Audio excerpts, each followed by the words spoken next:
After a year's absence, I'm back in Afghanistan. I've joined the men of Delta Company 5 Scots during their 6-month tour in Helmand Province. They're fighting one of the world's most determined insurgent armies. I've only been on the ground just 48 hours. Oh, that's close. That's really close.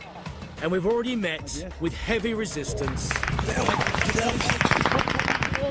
and have been ambushed several times.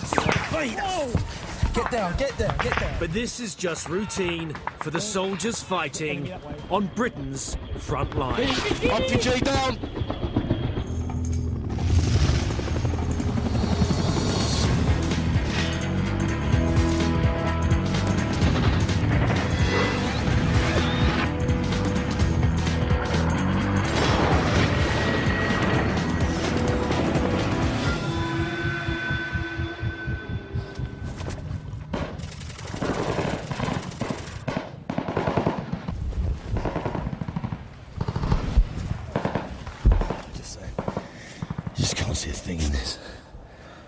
This is the green zone, where most of the fighting in Helmand Province takes place.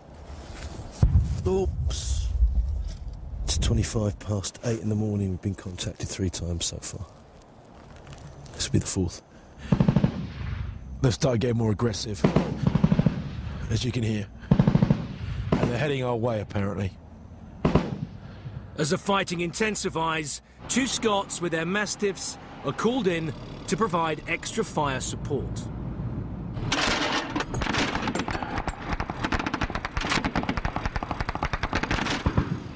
Whoa. The men of 2 Scots have spotted a Taliban position. They immediately sight the enemy with one of their Javelin missiles. It has to be on target, as we're positioned between them and the Taliban.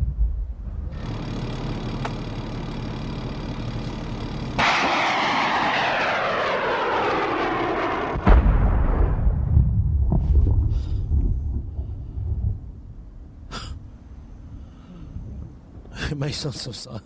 I start laughing. I can assure you it's only from nerves. It's a direct hit. But it's only taken out one of several positions, and the enemy continue to fight. An Apache has been tasked to our area. The threat of its 30 cal machine gun and Hellfire missiles halt the Taliban attack. Taliban ICOM chatter was, let's hide our weapons till the fly goes away, because they know they can't win against that. The Taliban are well aware of how long the Apache can stay with us due to its fuel reserves, and will resume the attack as soon as it's gone. We find the nearest compound to regroup and take on some water.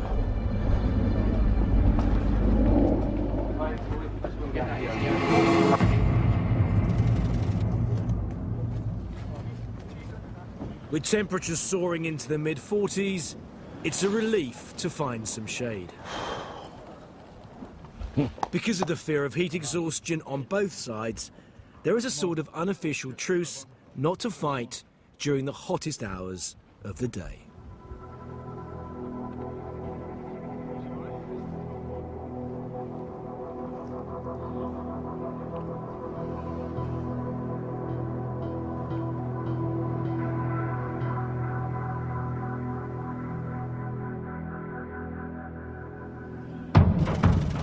But just a couple of hours later, sentries have spotted movement. It seems the Taliban have broken the truce and are preparing to attack. Tom, give me a description of the Taliban you've seen. Roger. Tell me what's happening on the ICOM. Delta Company have picked up Taliban radio chatter. We've heard from the ICOM that we've drawn more enemy than we imagined. They've actually surrounded us in 180. They've also sent a special Taliban commander down to organise a battle against us. So, because we've heard over the ICOM there's so many of them, everyone's feeling a little bit tense at the moment, including myself. Charlie 1, a bit of ICOM chatter from a Taliban commander to a bloke carrying a PKM. If he sees us, then he has a freedom to open fire. 2-0 Alpha, acknowledge over. Major Nick Calder has a dilemma. The compound is compromised on 3 sides, but there's no guarantee that the Taliban are not lying in wait to the south of us. The base at Musakala, DC, is 4 kilometers away, and with no air cover, the longer we wait, the greater the chance of being overrun. 0 Alpha, a bit of a change in plan due to the ICOM channel and things like that. We're going to move the company down south. The order of march will be 3-0, followed by 2-0, followed by 1-0. We've got to get out fast. Nick decides to head south into the green zone, using the maze as cover.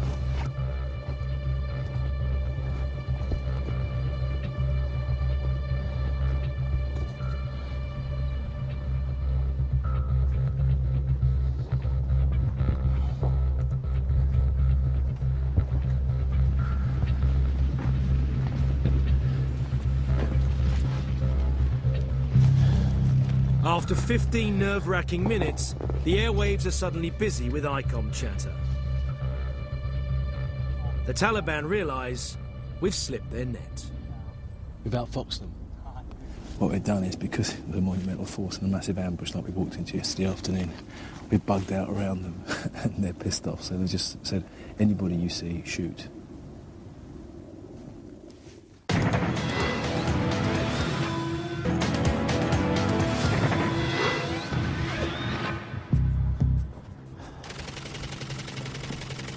I'm with Delta Company 5 Scots, deep in the heart of the green zone, as they fight the Taliban. It's 5:45. Been going for like nearly an hour, 45 minutes, and I'm absolutely shattered already. We've had 3 days of non-stop fighting and have zigzagged 19 miles through enemy territory. But now the atmospherics have changed. We're seeing locals, and more importantly children, and that means only one thing.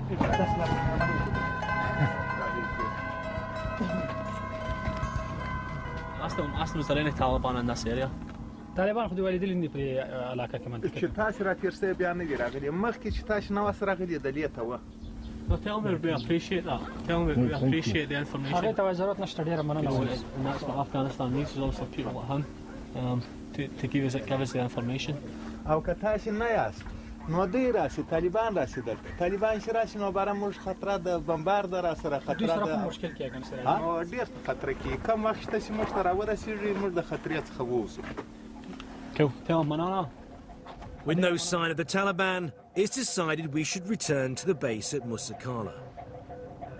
With temperatures rising into the mid-40s and some of their packs weighing as much as 90 pounds, heat exhaustion is just another enemy to contend with.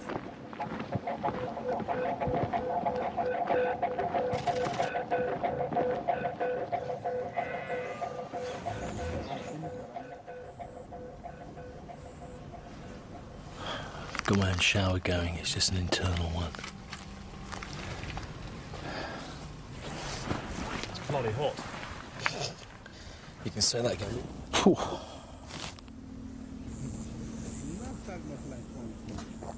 I can't understand what the local man is saying to us, but I think he's probably saying, why are you going out, why it's so hot?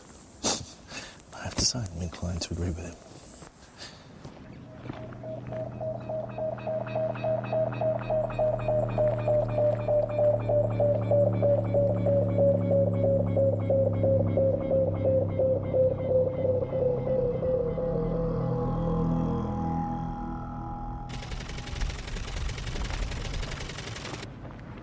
It's taken us 7 hours to get back, and we're all shattered.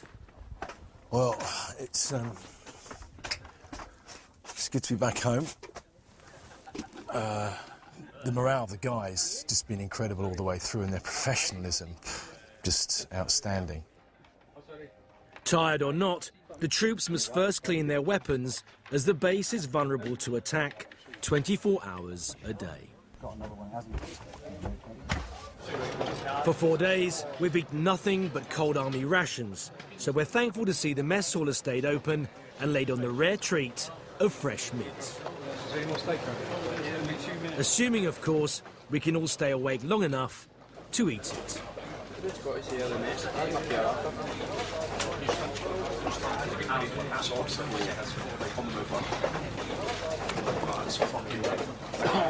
Enjoy that, eh? Yeah. Can we go again, please? Don't be so enthusiastic. About the same sort of time next year.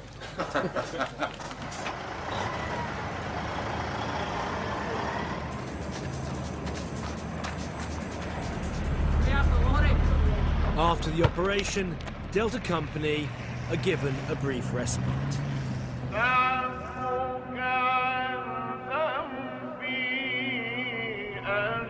While they relax on base, just over the wire, the bustling town of Musakala goes about its everyday business. 8 months ago, the town was in the hands of the Taliban.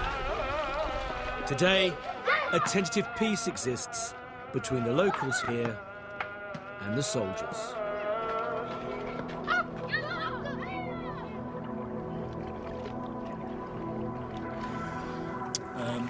We're just basically washing everything that got dirty on the last operation. You can see the colour of the water. That's the second wash. Where's your hot point automatic when you need one?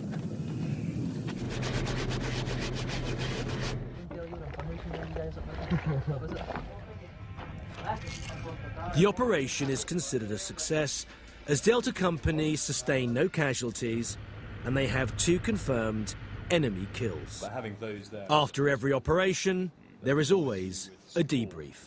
The point man engaged, killed 2 of them, and wounded 1. We found 3 AK-47s and ICOM scanner.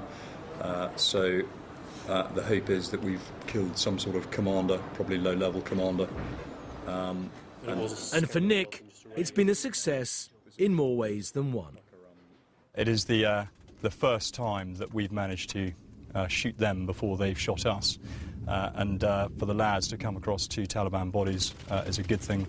It makes them realise that they're, having an effect on the enemy, and they're getting a bit of their aim back on the Taliban, which is good news. Oh yeah. I take the opportunity to talk to the lads. I want to know how they feel about taking a man's life. How do you feel about killing a guy? I don't feel guilty because at the end of the day, there was only 3 of us, myself, Loom and Wilson. He shot us first, fired an RPG at us, it missed us. It just so happened it was me that saw him, and I killed him. Basically, he was firing at us, so... The fact is, that's your job, son. That is your job. It is my job. I mean, I've been in the army 8 months. I'm the youngest guy in the company. I've done something in 8 months that guys in the army haven't even done in 8 years. It's just unfortunate. It was me that was in that situation. You're 18 years old. Hell of a responsibility to take a man's life. It is. I don't feel guilty for it. I wouldn't say I feel sorry for myself. Well, I feel sorry that it was me that was in that situation. But if it had been any of the other boys, they'd all have done the same. And it was him or us, basically. I mean, it's just they had another RPG. With the relaxed atmosphere in camp, it's easy to forget that these young men are trained to kill and risk their own lives every day.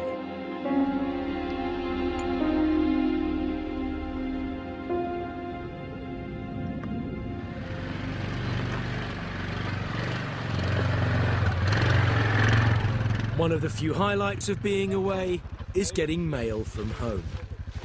However, mail is not a priority, so when it does arrive, there's always quite a backlog. Just puts a smile on your face once you get the mail, eh? Smoked sausages, eh? Wee smoked sausage, couple of packets of super noodles, a wee jar of junk, sweeties. I'll have a wee munch of the night. It's good to see fucking people back home are fucking thinking about them. Toothpaste. That's good for the boys' morale, mate. keeps them fucking happy. Get Scotch Sprite? I never get any, so it doesn't really bother me. Do you know what I mean? Apart from 2 boxes of broken biscuits. This is the Sergeant Major's box of broken biscuit assortment, which he's very, very pleased with. Which is, funnily enough, a box of broken biscuits, rather bizarrely. I'm sure he'll enjoy them.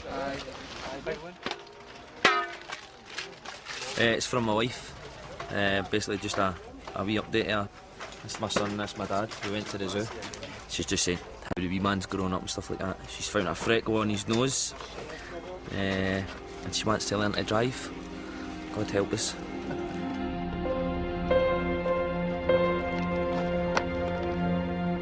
Human beings are incredible things. They adapt very well to their environment, and these guys have adapted superbly. And in our own little way, as a camera crew team and myself, we've adapted to our new surroundings, and it's amazing the little things that bring you smiles. So, you know, there are some nice ladies from the Institute or from the Royal Legion who've sent out packets of biscuits, and I got a coconut biscuit today, and I can't tell you, it put a big smile on my big face. Okay, I'll speak to you soon. Thanks.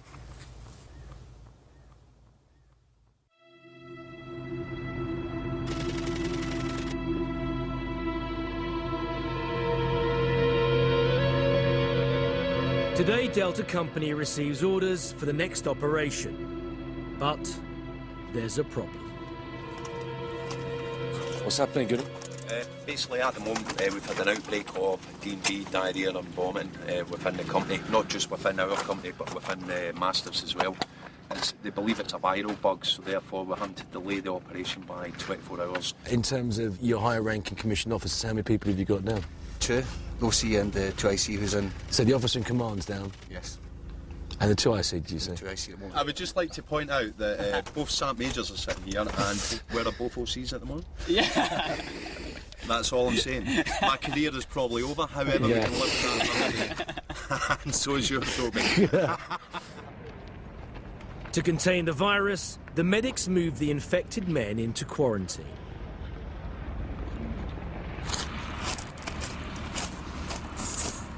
So this is it then, Andy? Yeah, it's the D&V tent, the isolation area for, obviously, the guys that have the diarrhoea and vomiting.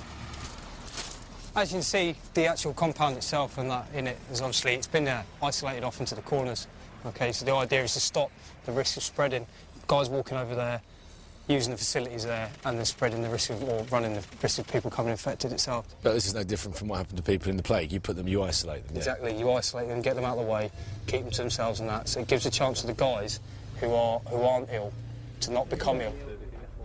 One thing I have noticed when I've been around the camp, I can't say of myself, but a lot of these guys are very, very thin, aren't they? Very, very thin, yeah. They're too thin, most of them. Yeah, most of them are well underweight to what they should be and things. I mean, I've lost 3.5 stone since I've been here. Right. And, you know, and there's other guys and stuff the same. So not looking too good then, Andy? On a scale of 1 to 10, 10 not being very good, I'd say it was a close to 9. 9? Yeah, not very good. Hello, how are you feeling, sir? I'm feeling pretty shit, actually. Yeah, you're not looking too great, if I might be saying. It's a pretty unpleasant thing. Night, yeah, really cold and shivers and things like that. But hopefully a couple of days we'll be back online again. You first got 2? No, 2 Scots. 2 Scots, alright. But a lot of people are going down with this at the moment. Just put that under your tongue until it peaks. The medical team are working flat out when they get more bad news. Okay, we've got a slight temperature. Let's get those out and put them outside the RAP, OK, so we're ready to receive them, OK? Dr. Cooper has been told that some local nationals have been injured in crossfire and are asking for help. This is the only place for miles around where they can get emergency treatment.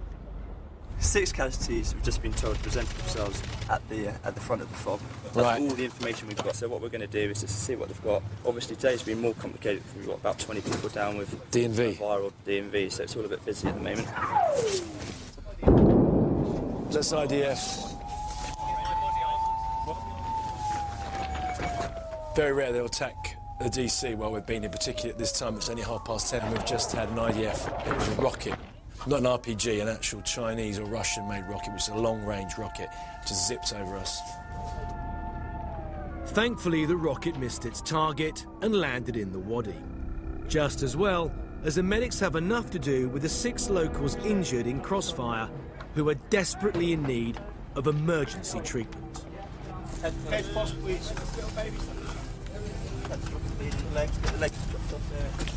A number of children have come in.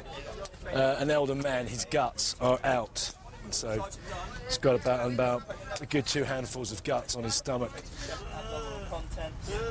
So right, guys, this guy's going straight into the RAP T1. Yeah, right. Okay. He's got a small penetration route to the left, upper thigh. Yeah. Fragmentation to the lower right arm. 4 to 5-year-old, she's got shrapnel in her back, and they're trying to pull it open, and she's obviously in some severe amount of pain.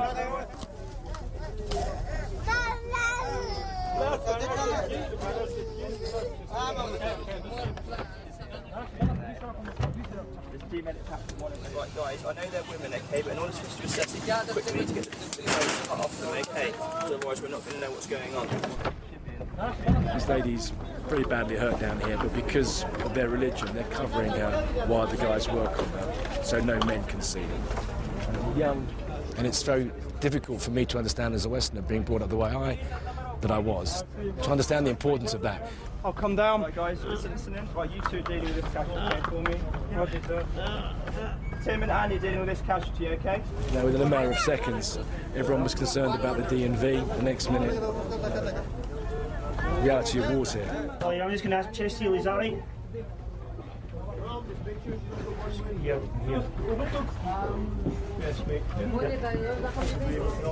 There's a young girl, she's got to be 7, 8-ish. She's got shrapnel to her legs and deeper shrapnel to her abdomen on the right-hand side. She's bleeding internally by the looks of it, and so they're going to try and suck some of the blood out of the inside of her.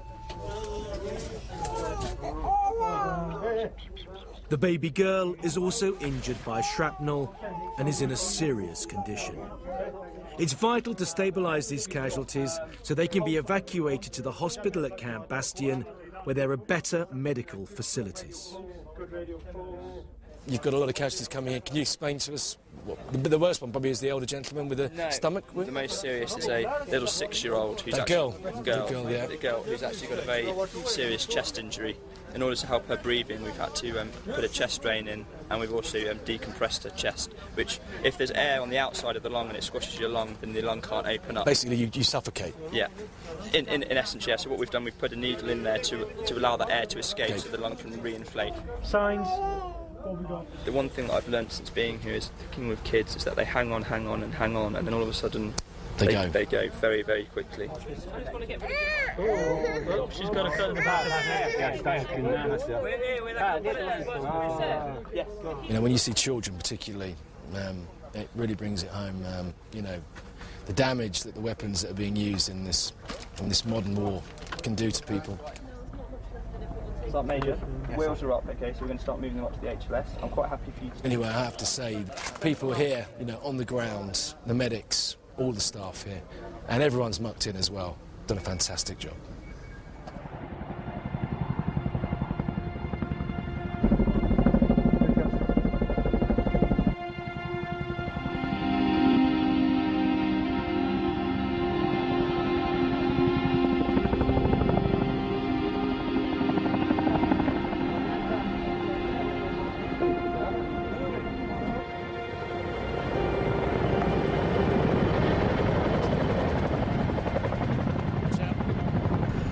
The Medical Emergency Response Team, MERT for short, arrives to collect the casualties.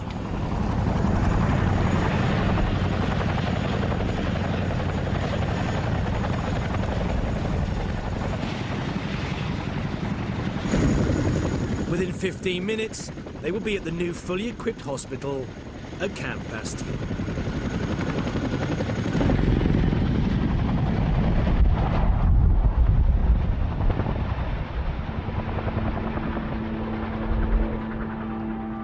As the Chinook leaves, I can't help but remind myself that the overwhelming number of casualties in this conflict by far are civilian. We were later informed that the casualties in this instance all made a full recovery.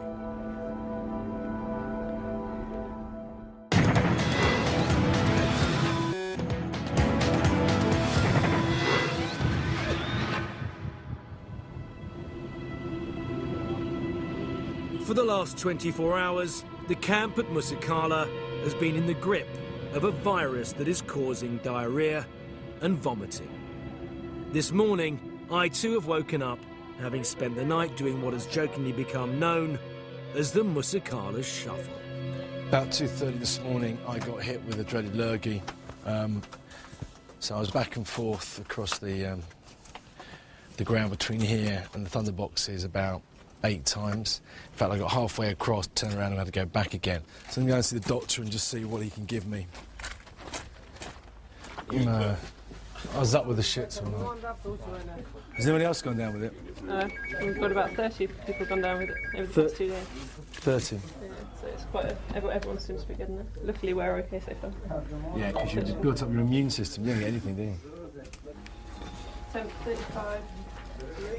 Yeah, heart rate 75, sats 96. Put one of them in your drinks. I've already got some, but I'll just take... I'm given rehydration sachets and told to go to bed. It's 20:11 now. I'm going to make my way back to my bunk and fall asleep because I was up all night. I don't know if I attempt to make a stool movement or not. The toilets, called thunder boxes, are nothing more than a hole to sit on and a halved oil drum to collect the waste. Normally they're emptied once a day, but during an outbreak of DNV, this unenviable job has to be done at least twice. For an extra $5 a day, these men volunteer to carry out the job nobody wants to do. The smell of burning excrement covers the camp and sticks in the back of the throat. But before I go to bed, I just have one more trip to make.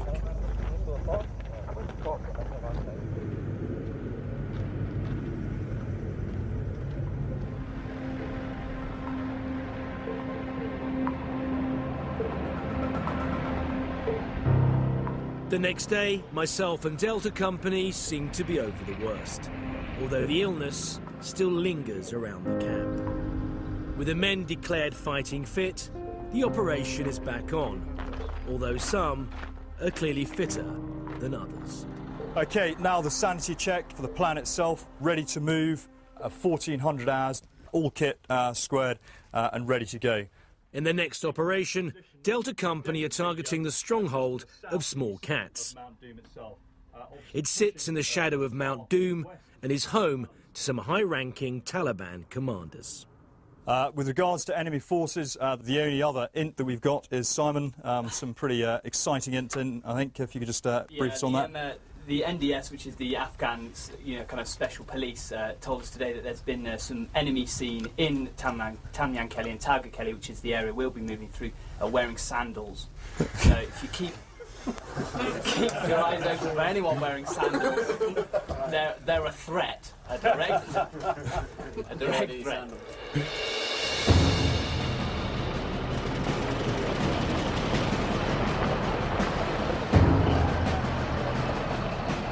The operation will last just 24 hours. In order to get within striking distance of their objective quickly, Delta Company are being transported by the men of 2 Scots. Right, come with the hour, come with the men of 5 and 2 Scots. We're just about to leave the DC now. We're going to head out into the Wadi and turn east, and then we're going to spend about 5 to 6 hours out in the desert. But everyone's really aware that this is a very, very difficult and dangerous operation, and you can just tell amongst the guys that, you know, a bit of apprehension there, but also a lot of steel as well. So we'll see what happens. So I went to church last Sunday. For the first time since I've been in Afghanistan. I'm not proud of that, however. I got a coin for going. Obviously, keep it with me, you know what I mean? Bit of good luck. Not that we need it, because we'll be fine.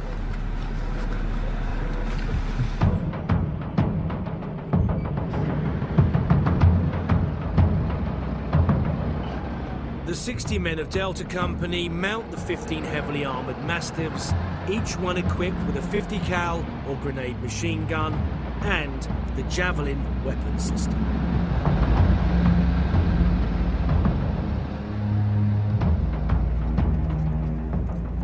What are the chances of getting a contact in these vehicles now? Probably quite high, actually. But if it is anything, these boys will deal with it because we've got GMG, 50 cal. You know, you're going to have to be... And Javelin, if you need it. Exactly. Yeah, you have to be suicidal and mess with these boys.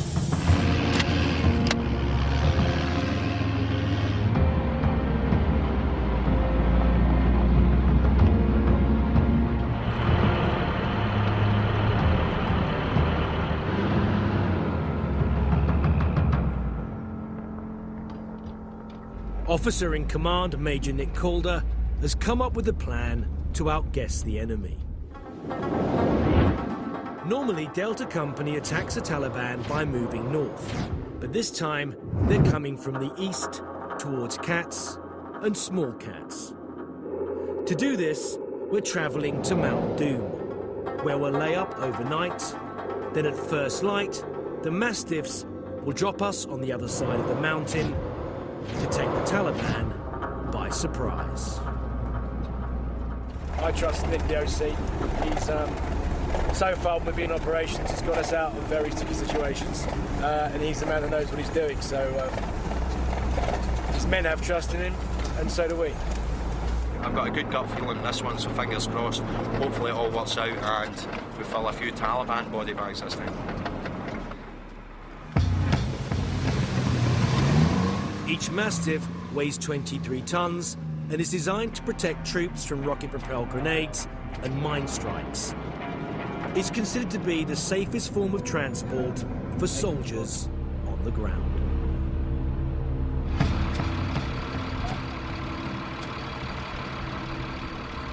One of these vehicles goes over a pressure plate, then the vehicle goes up. So we're continually stopping for the guys to get out and sweep these vulnerable points.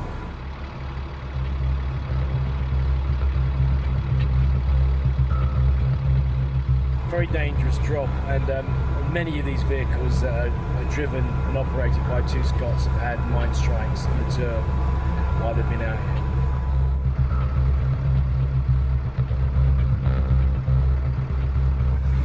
So everyone looks rather relaxed, but I can assure you there is an element of underlying fear emitted from this Mastiff. Generally the fumes are going that way.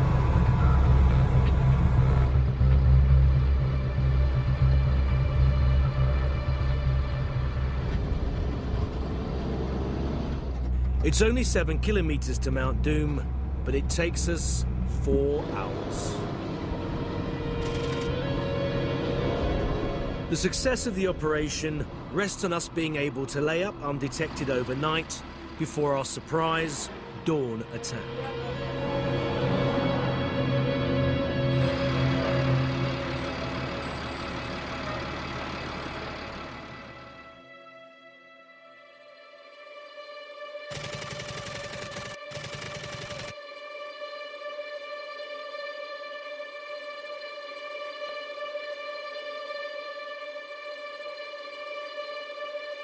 After 4 hours sleep, we reach our drop-off point on schedule.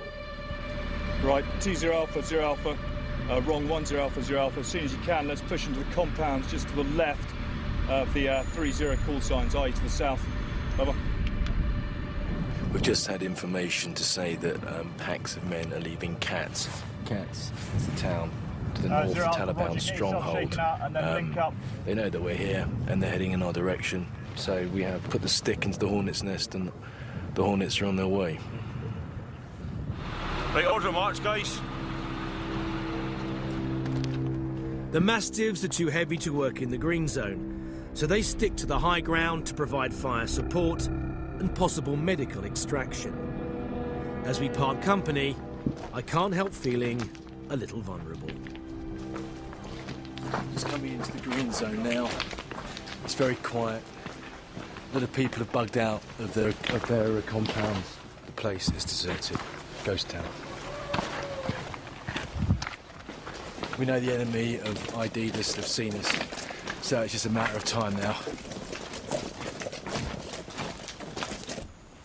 Delta Company spreads out into its 3 platoons.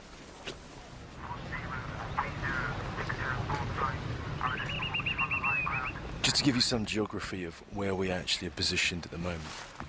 Yossi's there. The rest of his group, which is called Attack, which is behind us. 1-0 is up the high ground to our right. And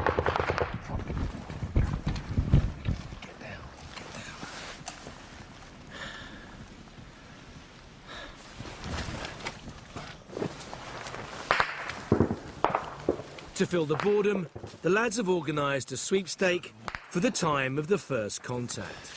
7:45, bang on. I win the lottery, by the way. 7:45. I won it. Not that I'm very happy about that right now. That's our flank call sign that has identified enemy 3 as soon as they came forward. A little bit of a contact, and they're now engaging it out to the east.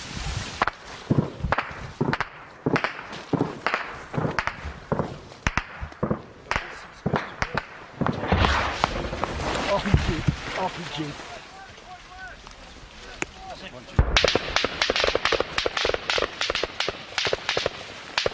Widow 7-1, Widow 5-9 check. So you can hear the fire coming in there, going over our heads. We're getting support from 1-0 just up there. We're Right, going to so move 150 in that direction, that direction there. Our platoon's going to push forward and assault, hopefully killing the fuckers. Right.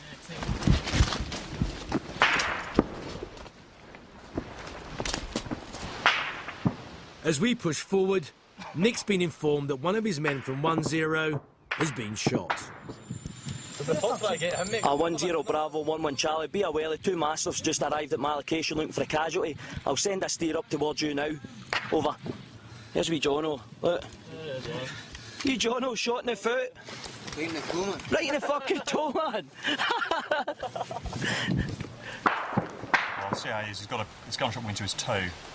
Let's see what the score is with him. He's been administered morphine. He's being patched up, but he should be all right. Not going to be dancing for a while, is he? Jono is evacuated to Musakala for medical treatment. 1-0 Bravo, 1-1 Charlie. That's the Mastiffs en route to you now. Out. The Taliban have been spotted in compound 109. Go, go. Troops, you cover now. Expose yourself, get behind that wall. Going fucking red, the enemy's in there, grenades at the fucking ready, and let's do it. And if you hear any fucking women's voices or kids' voices, then red fucking stops. Happy? Yep.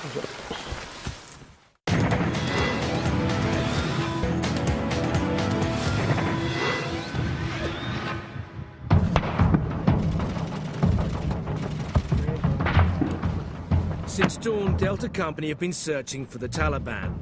They now believe they've located them here in compound 109.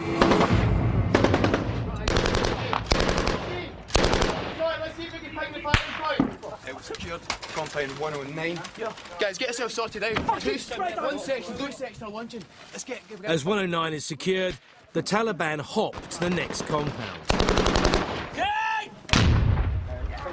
Right, they go. Major Nick Calder sends out a forward party to track them down. Suppress people, suppress.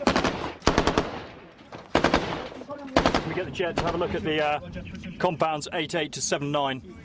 He then calls in air support. We are a dismounted infantry company, supported by an armoured call sign. We have 81mm mortars and 105 light guns in support. While a soldier captures the raid on his head cam.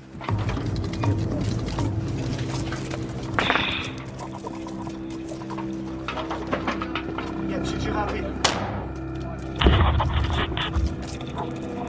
What they reckon is the guy that's firing at us, they're pushing him back, so he's basically having to fight his way back. Anything else fucking opens up, you bastard to fuck! Got me? Delta Company aren't working alone. Fighting alongside them are the ANP, the Afghan National Police. They believe the Taliban are now in this compound. That's right. retain his physique. Obviously, destroy it with a grenade as a lever.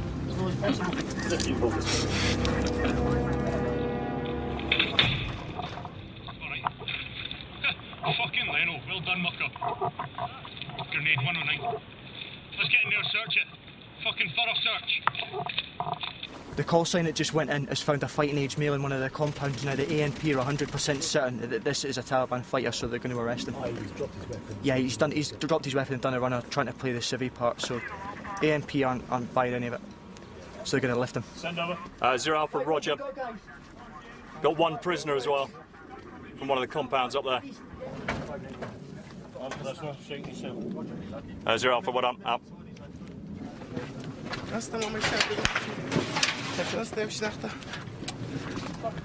ما ولي نادي ولي ياخذ Just keep him in control.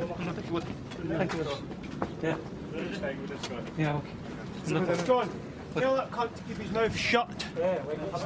He'll speak when the AMP speak to him. Okay? Get him on his knees and get him in there out of the way. This guy's pretty sure these guys are sure this guy's Taliban, yeah? Yeah, you see his mark on his shoulder.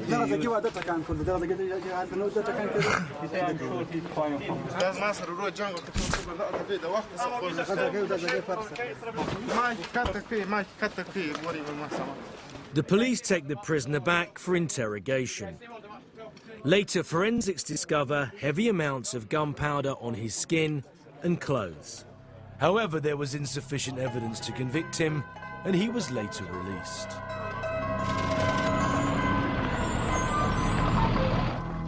After turning south and zigzagging for 4.5 hours, we rendezvous with the Mastiffs. But Delta Company have to stay on guard, as we are still vulnerable from attack. ICOM chatter is enemy forces preparing to attack.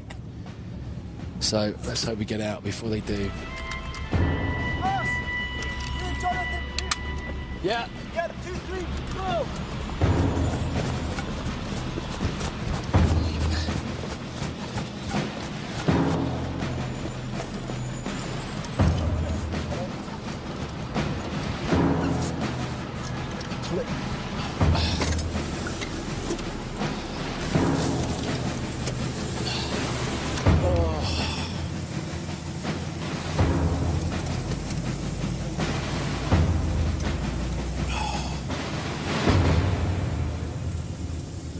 Short and sharp, it was almost like a raid into their back area, straight out, job done. My illness, the heat, and the pace of operations are beginning to take their toll.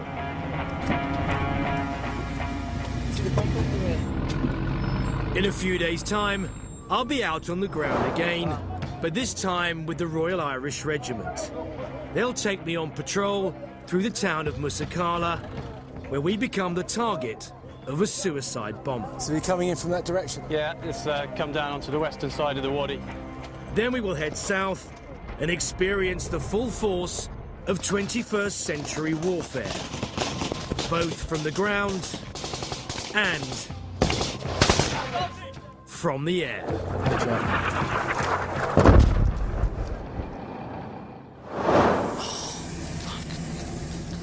But before then, I need to get some rest. Well, very glad to be home, but my God, that was a trip and a half. Thanks, mate. Cheers.